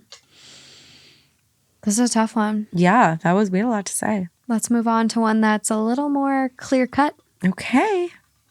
I have so many in this folder. They're so good. They're so good. That one really didn't add up though. So that was no. That's why when I found it, I was like, oh, wow. Perplexing. This does not add up. Not at all. Yeah. Not at all. Okay, moving along. Am I the asshole for using my husband's car to get to work after he tricked me into going to his family's barbecue party? Okay, let's hear this. I, female 33, am a nurse. I have a very, very busy schedule. It's been absolutely crazy the past couple of years. My husband, male 36, works an office job, and because he's a very family-oriented type of guy, he's always hanging out with his family. His family live on a ranch in the middle of literally nowhere. It's a hassle to go there, and due to my work nature, I don't go to most of their functions. I do, however, make sure to attend the big ones. Last week, his family wanted to host a barbecue party. He wanted me to go with him so badly since all of his brothers were bringing their wives and since they mocked him for coming alone in the past. I said sorry, but I have a shift to cover. He begged, suggested I swapped shifts with other nurses who are my friends, and even called them all to beg them to cover for me. I grew irritated and told him to stop it. He sulked for a whole day, then dropped it. In the morning, and hours before my shift, I discovered that my car's tires were all out of air. My husband offered to drive me to the hospital at 4 p.m., and I agreed. I got ready and we got in the car, but instead of taking me to the hospital, He drove me straight to his family's ranch. I was dumbfounded and angry after he said he tricked me into attending this barbecue and that I had to suck it up and sit this shift out. I was so mad I didn't know what to say. We got to the ranch and I sat outside fuming. I waited and saw I still had time to make it to the hospital if I figured out a way to get there. I watched my husband go inside, leaving his keychain next to me, right where he was sitting. I took it and rushed to the back where all the cars were parked, got into his car, and drove off. His dad saw me and told him. He started calling my phone relentlessly until I turned it off. I got to the hospital in time, but didn't dare turn my phone on until it was past 8 p.m. I opened it and saw tons of angry messages from him, berating me, calling me horrible and a manipulator. I got on the phone with him and he yelled about the awful stunt I pulled and bailing from the party and making him look bad in front of his family. He then calmed down and said that he now knows that work is more important to me and that he won't ever trust me after I basically stole his car and ran with it. We've been on terrible terms since then. His family are also mad, but I haven't spoken to them about it yet, nor calcified anything. Am I the asshole for what I did? I was desperate and worried that missing my shift might cost me my job. This is a tough one because like two wrongs don't make a right. He kidnapped her! I know, but I think they're both kind of shitty. Okay, let's hear why. I think they're both kind of shitty. I think he is definitely, that was a really manipulative, shitty move. That was weird. The fact that he took the air out of her tires, said he's going to drive her to work, and then took her to his family's party, that was a really weird move. And that was a little borderline manipulative. However, it was manipulative. It was manipulative. I'm not agreeing with it. That's why I said they're both shitty people I'll to hear me. you out. I'll hear you like, I think she's a little shitty because like cis girlfriend, you married into this family. Suck it up once in a while and go see his family with him. It's not that hard. I understand you work a lot, but if there was a possibility for your shift to get covered just this one time, yeah, it meant a lot to him. You can tell. And now that I know that he's kind of shitty, I'm like, well, whatever, fuck it. But like in the beginning, I was like, he's begging, pleading for you to come spend time with his family. And like you should want to bond with those people too. And maybe it's not your first pick of an event. Maybe it's not your favorite time, but from time to time, you got to take one for the team. And so to me, it was a little weird that she was so unwilling to be flexible. Like when you're married, you marry into each other's families. That should be a priority. So I thought that was a little shitty.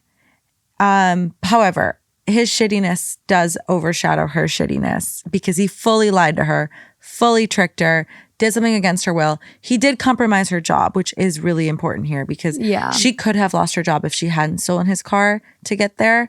So I thought what he did was like just straight up desperate. Yeah. But to me, I don't know why. She gives me a little bit of shitty vibes too. So I think that's where we need more context because if this is like they only do a family barbecue twice a year and she doesn't make any effort to be at any family events, then I would agree. Like, but then I'm like, okay, but if this is a regular thing for them true. And he's just always with his family and they do a barbecue every weekend and it's just like, this is just another weekend, even though they're making a big deal of it, but they make a big deal out of everyone, then I'm like, okay, she doesn't need to be there. Yeah. But I also look at, in a lot of countries, especially right now with all these variants picking back up again and getting a lot more like wind beneath their wings, like, and even before these variants, like the nursing staff at my hospital that I worked at was so understaffed. They were actually allowing OTs and PTs to come in outside of their shifts and get hours helping nursing turn patients because they didn't even have nursing staff to turn patients on the 2-hour rotations they needed to prevent bed sores. Wow. So I kind of like where I'm like, and she says it here where she says like, I've been really, overworked. It's been absolutely crazy the past couple of years. I have a very busy schedule. Yeah. So I think where there needs to be give and take in every relationship. And like sometimes you do have to suck it up and go to things you don't want to go to or, hey, switch shifts. But it sounds like, healthcare people, my hospital, and this was something that was really, really hard for me. My hospital did schedules 2 months out. And so I had to like commit to things or schedule big things 2 months ahead of time, which is really hard with like friends that were planning their birthday parties and they're like doing it 2 weeks before. And I'm like, I'm already working that weekend. Like, Yeah. And so it's like, when did this come about? Right. Was there consideration given to her schedule? Could they have picked a day she could have made it? And yeah, okay, you're sacrificing, an easy day for one person, but I'm like, where is the give and take in their relationship? There's so much context here where I think my initial reaction is like, not the asshole. He kidnapped her. It was deceptive, manipulative. Yeah. He was the one that definitely let the air out of the tires. Yeah. And I think if he was upset, there's a better way to go about that, where you sit down with your partner and say, hey, this is beginning to be a deal breaker for me.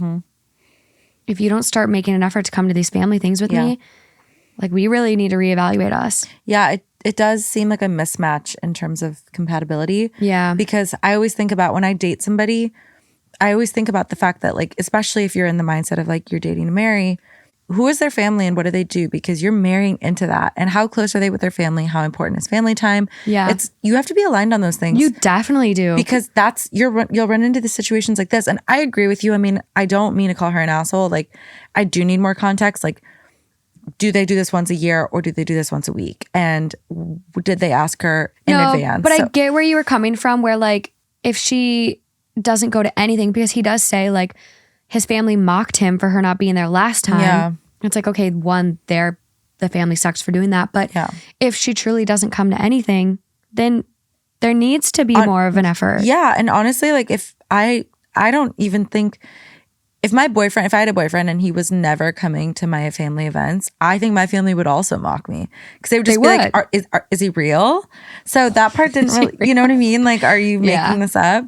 Or I guess in this case, they're married, not boyfriend and girlfriend. But I don't know. I think I need more information. I think it's just the way it's written. Like, she's not writing it from the perspective of somebody who like gives a fuck about the family. That's kind of the vibe I get. And I could be wrong, but she's not like, don't get me wrong, like I value family time, or don't get me wrong, if I try to, like, you know what I mean? She was like, I try to be there every once in a while, but it's like, this is clearly something that's important to him. So maybe you guys are just not aligned on your values. Yeah. I completely agree. I do think they're mismatched. I just can't get past the fact that someone would stoop so low. No, it's weird.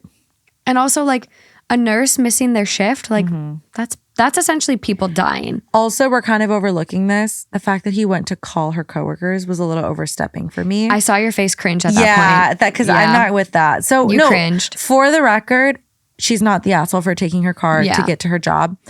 But again, I'm like, they're both like, I don't know. I need more information, I think. Not the asshole for what the problem is. Right. Which is taking the car. Right.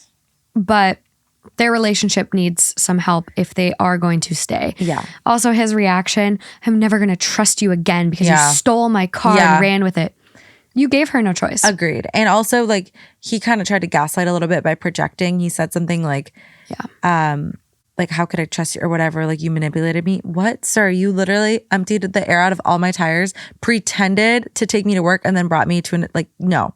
Yeah.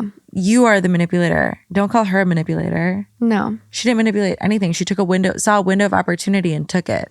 I don't get it. I don't get this one. Top comment, not the asshole. You do know that he was the one that fucked with your tires, right? Yeah. 44,000 upvotes. Yeah. That was what I was thinking. Just crazy. So this is a little bit longer of one. And I'll see what you think and if you feel the need to comment, but I know you're going to like this one, knowing your interests. Okay. So this is crazy. Okay. My estranged family revealed that my loving, family-oriented dad was a monster. And this is coming from the subreddit True Off My Chest. So they're not looking for advice or anything, just kind of like getting stuff out there. So this is last but not least, guys. This is a doozy. Growing up, my friends would always say that my brother and me had the coolest parents. They were the laid back but still involved mom and dad parents. I was especially close to my dad and thought he was the best dad ever. But he made a Hot Wheels dollhouse by hand for my birthday, to give you an example. When I wanted to be a Supergirl, my mom hand sewed me a costume for Halloween. My parents are a physically affectionate couple too, and my brother and I thought it was gross when we were kids, but now we realize that being in your 40s and still in love is a miracle. Mm-hmm.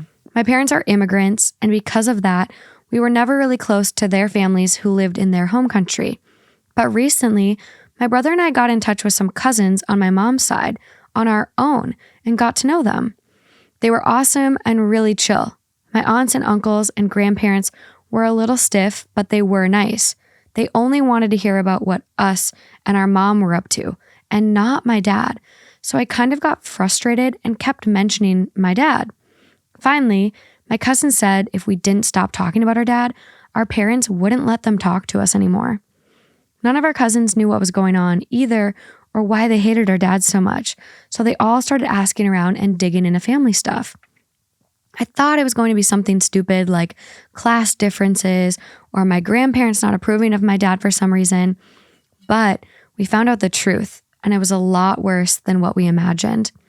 My cousins found a single short newspaper article from a digital archive about it. When my dad was young, he kidnapped a university student and kept her for a bit. He was a minor, so he didn't get named or get real punishment or like anything on his record. I can't look at my dad the same way again, or my mom. Why would my mom marry someone who literally kidnapped and hurt a person? My parents have noticed something off with us, but I don't even know how to bring it up. Oh my God. We have an update. Oh my God. I have so many feelings that I just don't know what I would do. This is like my worst fear, because my dad is amazing and everyone always tells me how like kind of a dad he is. And so I'm always like, what if one day I just find out that he has like another family? It's like my worst fear. It's like unlocking a trauma. Oh my God. And it's like finding out your parent, like kidnapping, murdering. I mean, did he murder? No, but he kidnapped. Okay. But I'm like still like kidnapping is still bad. It seems I was like murder? It seems like the gateway to murder. Kidnapping is like the gateway to murder. It's like what all these people start off doing. Like I listen to Crime Junkies. It's like they kidnapped and then let that one go after they raped. God, this story's getting dark. Yeah. But like you hear that and it's like, oh, and then it just keeps escalating. Yeah. Well, like kidnapping's the gateway to murder. I don't know if that's true, but I would think you're right. I don't know. I'm going to Google it. Probably. You don't hear of a lot of people just kidnapping and then like releasing, because for obvious reasons, it doesn't work that well. There's nothing on if kidnapping's the gateway to murder. You might. I'm not saying like you're wrong.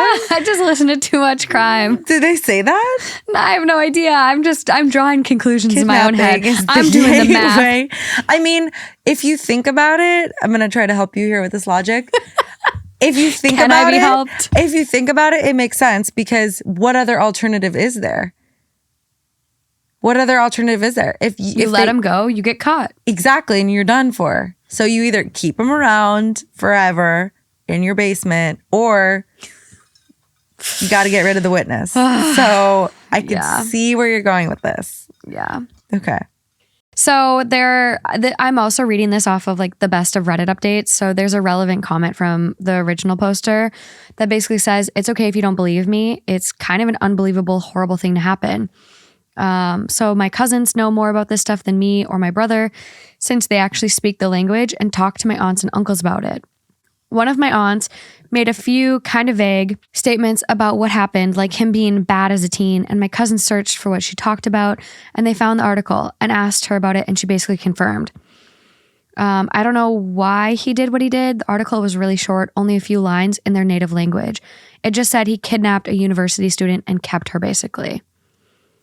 I just need more. I need to know more. How old was he? Yeah. What happened to the university student? The victim was a student at a university, so she had to be at least 19 or 20 from what my cousin said. But he was a minor. So she was a woman, not like a girl. I don't know what to think. My cousins don't know much more than me, since the older generation has kept it hush-hush.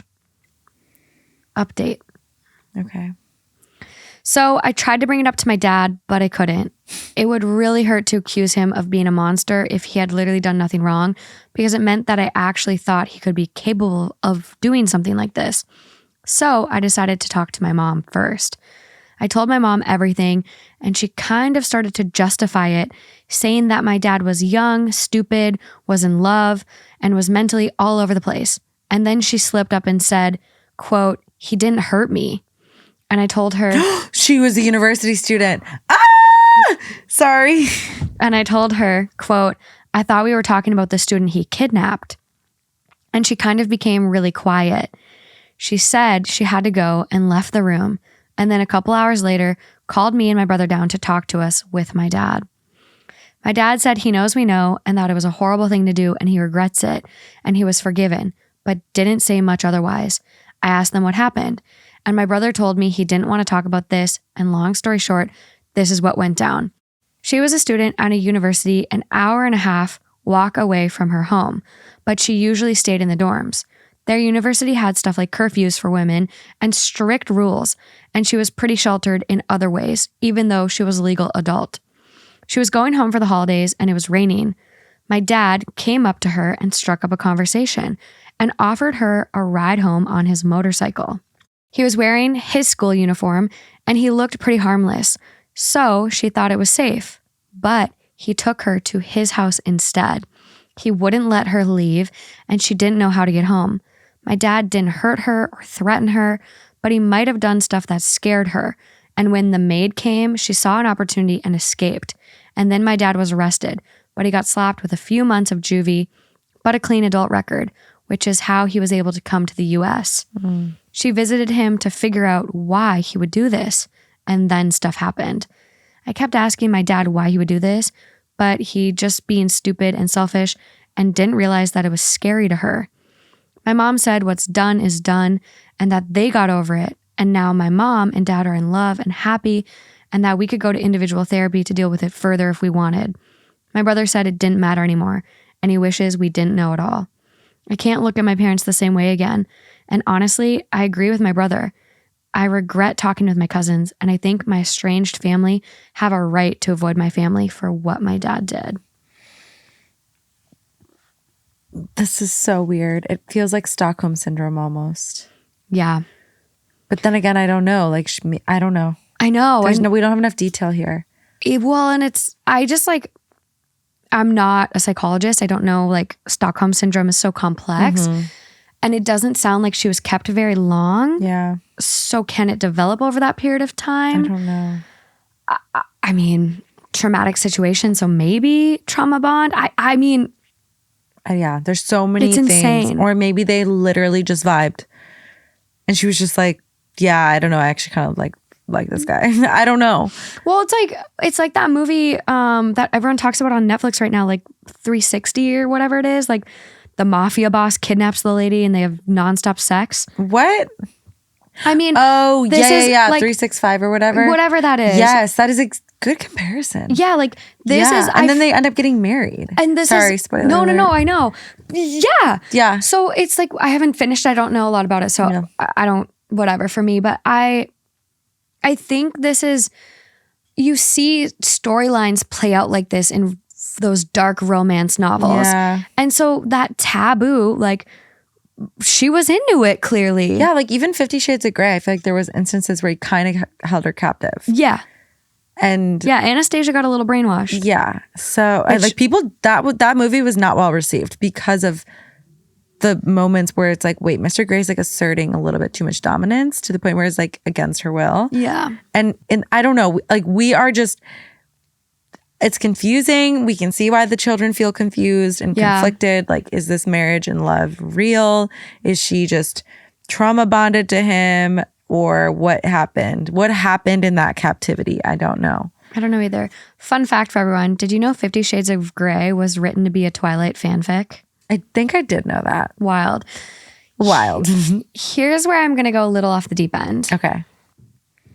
You're just going to let your imagination just full send. I don't know if this is because I feel like I just think about things differently. I kind of like shut down emotionally sometimes. And I don't think I would let this shape the way I look at my parents. Okay, I was thinking the same thing. As weird as that might sound, I'd be over it. Same. It happened 40 years ago. Same. It hasn't affected me. Right. And I'm like, my parents love each other. Right. They moved, they got away from their family. They're healthy. They have a healthy relationship. It's not an abusive relationship. Mm-hmm. And yeah, he was a teenager. Like, was he 16? Was he 17? Right. Like, and that's not an excuse. Like, this is still kidnapping. It's still wrong. But you're so far removed from it where I'm like, I don't think I would let it bother me. I was thinking the same thing. So fucked up. No, I was thinking the same thing. I was like, you know what? I'm not that bothered. I don't know. I Fucked know. up for sure. I think it's because, like you said, it's just so out of sight, out of mind. It doesn't affect you. that you can see, at least. It doesn't affect, like, the way I see it is you could have gone 40 more years and died a happy life. And if no one told you about this, would it have changed anything in your life? No. Nothing. I think it is, of course, easier said than done. Yes. And like, you're going to be a little rocked for a little bit. Like, oh God, it's big news. Picturing your dad doing something like that's really tough. Yeah, it's jarring for sure. But he didn't murder someone. He didn't rape her. I feel so wrong even saying this. I know. But I'm there with you. People are going to hate us for this one. Really? I'm so sorry. Really? I don't know. Maybe people might see it that way too. I don't know. But I look at the history now where they've literally been together. How old are these people? You make a good point. It's easier said than done. Like, maybe if it were us, we would not be able to look at our dad the same and it would really impact the relationship. Yeah. So I get that. I'm not denying and trying to be aloof to the situation or insensitive. But I have to be honest. You're kind of speaking what I was thinking is I was like, I don't know how much I'd let this really like rock me. I think it's something you obviously won't forget. Mm-hmm. But I wouldn't let it kind of impact how you view your parents. It's no different than, oh God, what story came up tonight where we were like, oh, the first one I hit you with, tied it all together here. The first one where the guy cheated on his fiance with his sister. Oh, and God, so the past, try to block that one out. The 6 years of their relationship wasn't a total lie. Yeah. Like the beginning part was a little, but the good times were real. The good times were still the good times. And that's how this one is. Agreed. The good times were still the good times. You don't have to forget what your dad did. And if you let that shift your view going forward, that's valid. Your dad did kidnap someone. Mm-hmm. Now, I do hear the opposition right now. And what they're saying is, how do you know that their dad didn't spend years after the kidnapping grooming this woman, priming this woman? Yeah. Maybe their marriage shouldn't have ever even happened. For all you know, she's just operating under like Stockholm syndrome. Yes. So like you know what I mean? So I can hear, because he got what he wanted. Exactly. He got what he wanted at that point. So I can hear how the other side might be up in arms about that. And that's where we need more details. And that's where we don't know. But from the way it stands, and it sounds like everyone's happy and healthy today. I don't know. The math ain't adding up. Math ain't mathin'. Math ain't mathin'. We need more here. We need more. There's some missing y equals mx plus b. Yeah. We're missing a factor that makes or breaks this. Yeah. It's fucked up. I mean, I just don't know what else you do. What do you do? Cut your dad off now? Because it's something he did 40 years ago? You're cutting both of them off because they're together. You cut him off now? That's not worth it. I don't know. I think it's different. What is the option here? I don't know. You live with it, or I think therapy is a great start. I think no matter what, go to therapy. I love therapy. Unpack it. Maybe therapy will give them more guidance. We need a professional here. Yeah. This calls for therapy. I think that's undoubted here, but I don't know. I mean, what's the option? You can't forgive your dad and therefore you cut off your parents, or you go through therapy and you heal these bad feelings that you might have towards your dad, and you live happily ever after and your whole family is happy and healthy. Yeah. I don't know. I think that's the ideal solution in a perfect world. Yeah. I would love to know the update on what happened. Nothing from what I see so far. It's like a top comment. Let me go to the update post and see. I feel like there's more to it. Because the family seems the family that doesn't want anything to do with the dad seems very upset.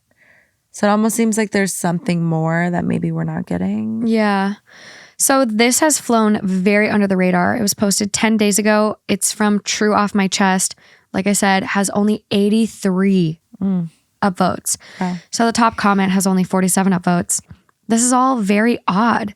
There must be something missing between your mother forgiving him and her family hating him. Holy fuck, are you a psychic? I don't know. I'm just intuitive tonight. What is the country in which this happened? My ex-mother-in-law was kidnapped by her chauffeur and kept in the shed for 3 days. No further violence, no sexual advances. Then she married him. Why? To save face. Can't disappear with your chauffeur for 3 days without juicy rumors. This was in the Philippines, in the province, late 70s. Oh yes, someone else goes, oh yes, the save face reason. What does that mean? I guess like they're embarrassed? Well, in cultures where like if your daughter ran off with a man, she's ruined. Like no one would marry her at that point because everyone assumes. Yeah. That's so sad. Yeah, it's crazy. So someone comments, oh man, I'm so sorry you had to discover this. I have no clue what I would do if my parent had done something like that. I think there would be a sense of distrust or betrayal. Parents should be safe spaces, somewhere you can go when you need to feel protected, comforted. Learning something like this would forever change my perspective on my parents for the worse. I really hope you can overcome this mental block. There is a response from OP, but I will just say, yeah, it might shift it a little, but if your parents have like fucking fought for you tooth and nail your whole life, like making you a Supergirl costume, like your parents still did that. So that has to hold some weight too. Like I'm thinking about my mom, like if I found out my mom kidnapped someone, my mom has done so much, sacrificed so much to make sure I could go to college, have clothes on my back when my dad lost his company and we lost everything, like food stamps, welfare, like we were on it. Like we almost lost I'm just like, it wouldn't shift my perspective of my mom that much. And maybe that's why I'm thinking the way I'm thinking, because I'm envisioning my parents in this case. Yeah. But OP does respond and goes, it feels unreal. Like, this is my dad. He tucked me into bed as a kid and told me how to be safe and drove me home from parties and was literally my rock. And knowing that he's literally capable of kidnapping a woman off the streets is insane to me. And knowing that my mom came up with this BS excuse that he didn't hurt her, so it was fine when she admitted she was terrified because he literally kidnapped her and she had no idea what he was capable of. I don't know. My head's not screwed right now. Those are all valid points. I think you start to use your imagination and you start to kind of like wonder and think of like the worst case and you start to like get very colorful with it. So I get how that would be really kind of traumatizing. And I can empathize with that. I'm not at all saying like get over it or anything like that. No, it's totally valid trauma. Yeah. And it is, I'm putting myself in those shoes and I keep trying to picture my dad doing that. And it would definitely shake me because I have such a high standard of my dad. I have such a like positive image of him. He's never done anything malicious to anybody. So then to hear that story would like, it would rock me a little bit. Yeah. But again, like, I don't know how much I would let it like bleed into my present dynamic. Yeah. OP responds so much on this update. Dad was 16 and mom was 20. Okay. He lived with his grandpa and my great grandpa, who was always out of the country. His side of the family was very well off. Nobody was home because it was the holidays and the servants also got time off. The maid came in the morning to either pick stuff up or drop off and my mom crawled out of a window. Wow. It almost sounds like, given this context now, like he was a kid who had never been told no and was used to getting his way. And so when he thought he could just like take this person, like to him it was no different than like taking a ball and like keeping it. Yeah. Like he almost objectified this person and was like, I want it, I got it. Like I'm gonna go get this person. Especially if he was well off in a very poor country. Yeah. And I'm not justifying him, but I'm almost wondering if in his You're just trying to see. I'm trying to see it through his like, what would make this like seemingly good human think that that wasn't okay? And it's not okay. It's so wrong. It's completely wrong. But like, given this background, I'm almost like, oh, is he just someone who thought his way always prevails, and so if he wants something he's just going to go grab it and doesn't even see it as kidnapping? He's just like, no, this is just me grabbing this person that I want to spend time with at my house. So that's exactly what I think he thought, because OP does give this comment and says, my dad did kidnap her, even though my mom insists that he didn't hurt her and she was fine, but she admitted she was terrified when she was in his house because she had no idea what he would do to her. Right. So he definitely did bad things. He regrets, which is the kidnapping. Edit, he wouldn't let her leave. Mm-hmm. So it almost gives that vibes where like he thought, oh, she's beautiful. Yeah. I'm going to take her home. I'm going to convince her to hang out with me.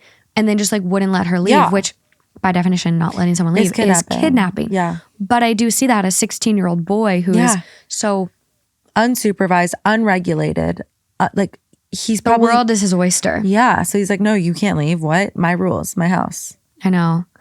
This is pretty crazy. But to everyone out there, not shaking your fist, we are not justifying kidnapping. No, we're just trying to wrap our heads around this in any way possible. Yeah, this is still kidnapping. The man, we're not like sitting here trying to bail him out. He absolutely was wrong. Completely agree.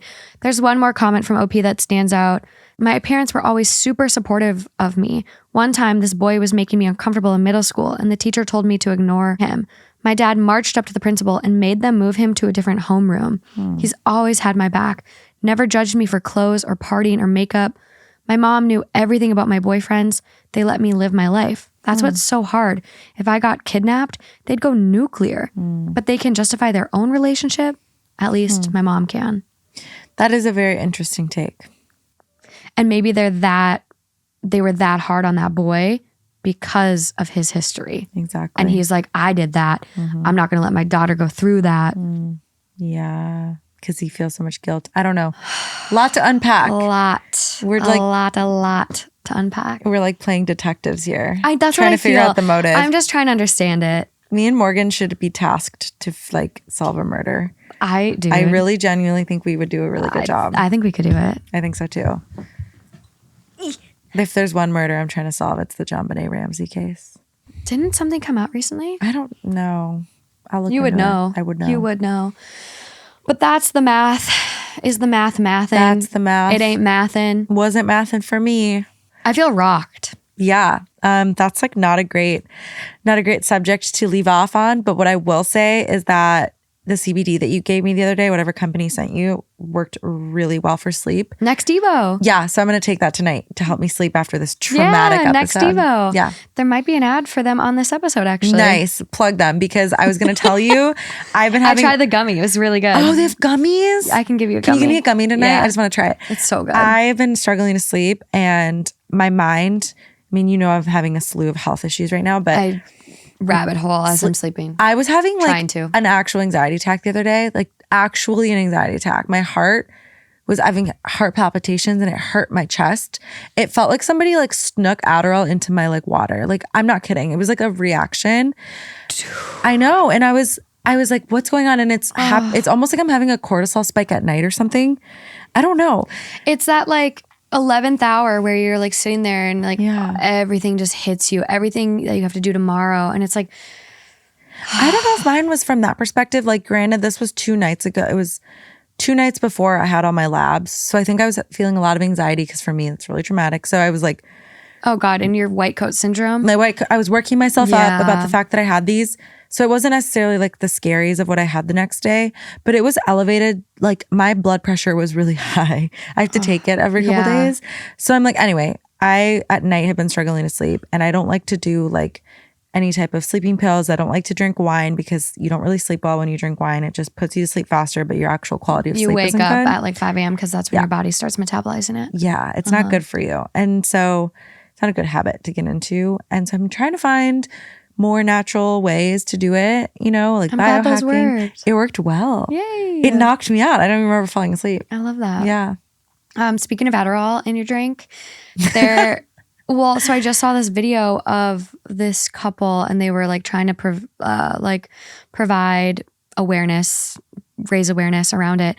But someone put Adderall in the groom's drink so he would have a good time and stay up. So messed up. So they roofied him and he didn't have a good reaction to it and like his whole wedding was ruined. Oh. It was the saddest thing I've ever seen. So don't ever put Adderall in people's drinks. Don't put anything in someone's drink, especially. Yeah. I always think about like how I'm going to do if I get married, like a wedding, because I obviously want to have a good time, but I don't want to be blacked out. So I'm like, how do you balance that? I know you want to have sex on your wedding night actually, and a lot of people don't. Yeah, I believe that. You probably pass out. You're so tired. Also, I I thought I knew what I wanted for a wedding, but I keep seeing a lot of wedding stories and I'm like, it all sounds terrible. So you don't want a wedding anymore? I want a wedding, but I don't think I want it like as extravagant as I thought I did. Same. I'm like, I want to have it at my farm. Yeah. And then like have food trucks. Yeah. And like, yeah, just like have it. I want it to be fun, but not, I don't want pressure.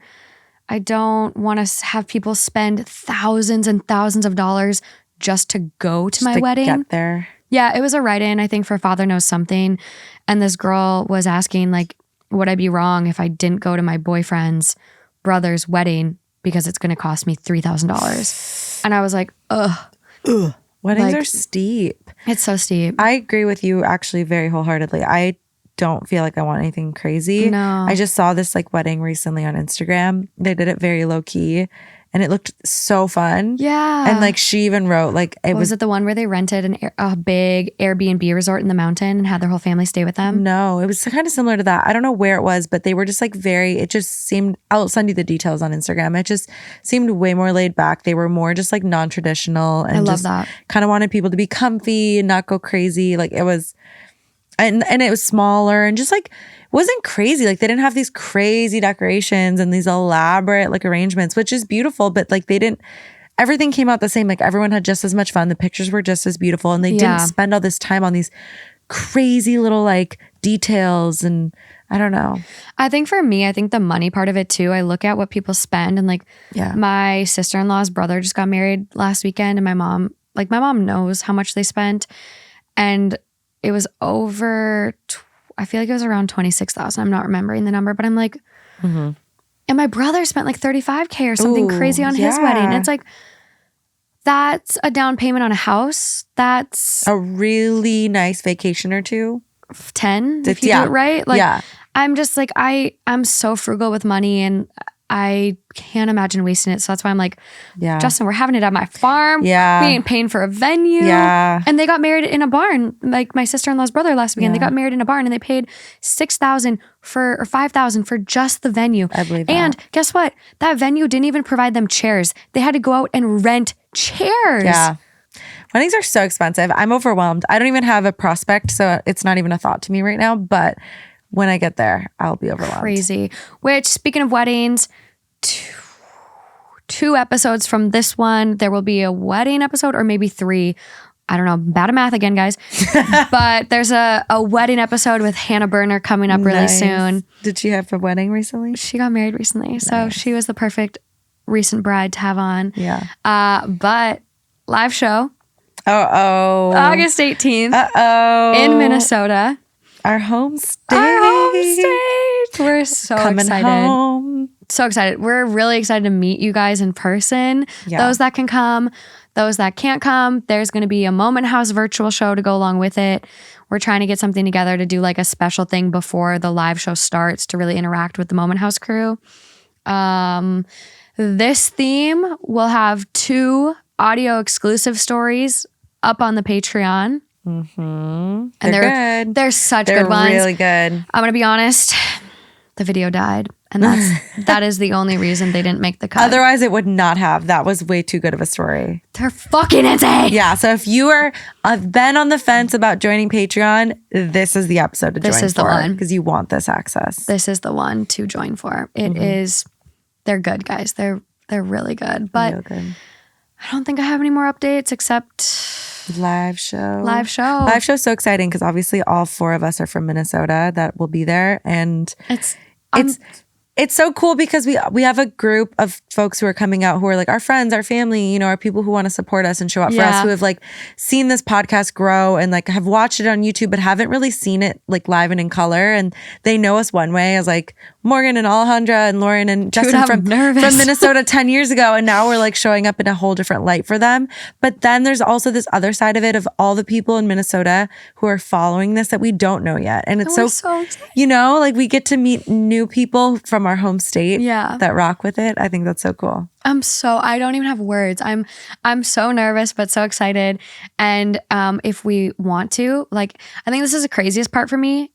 My bedroom overlooked the varsity theater where we're performing. Wow. My college bedroom. That's like crazy. Every night I would lay there in bed and just hear the shows going on. Wow. Like I would open the window and get a concert. Wow. And so I lived there my whole college career basically and would always overlook the varsity theater. Yeah. I would take the little alley to shortcut to get to the bar across the street. Oh my God. Oh yeah, which we are going to have a our little after shindig there. It's now College Club. Yeah. It's College Club instead of the library, what I knew it as. I remember the library. This is so interesting. I don't know if I told you this, but when I first moved to LA, I was like looking at going into entertainment, and I actually applied for a job at Live Nation. Oh my God. God. So it's so funny because Live Nation's putting this on, and I was like, whoa, like there's just so many full circles here. It is a total full circle. And I think we are going to make it a really fun, magical show. So again, if you can't attend, it's still going to be really cool at Moment House. Yeah, because our live show with Moment House in March was like a hit, and it was so fun and so great. I know. So it'll still be really cool virtual. It'll be really cool. But on that note, you didn't even spell out SOS on your calculator. I didn't know that we wanted that for the show. No, you got to show them that you can do it though. All right, hold on. Alejandra learned how to type hello and SOS on the calculator. Actually, no, we typed. We did it together. It was Actually, a team effort. no, it was HELLE. I didn't even get it right. It was hell with an E. Okay. Which is what these stories were. Hell. Could a girl who's bad at math do this? Stop. 2 + 2 is 4. 5 + 5 is 10. What the fuck is this? I love that audio. We need to literally. I know. I want people. God, there's this. We're gonna do it. We're gonna literally do it on the Two Hot Takes account.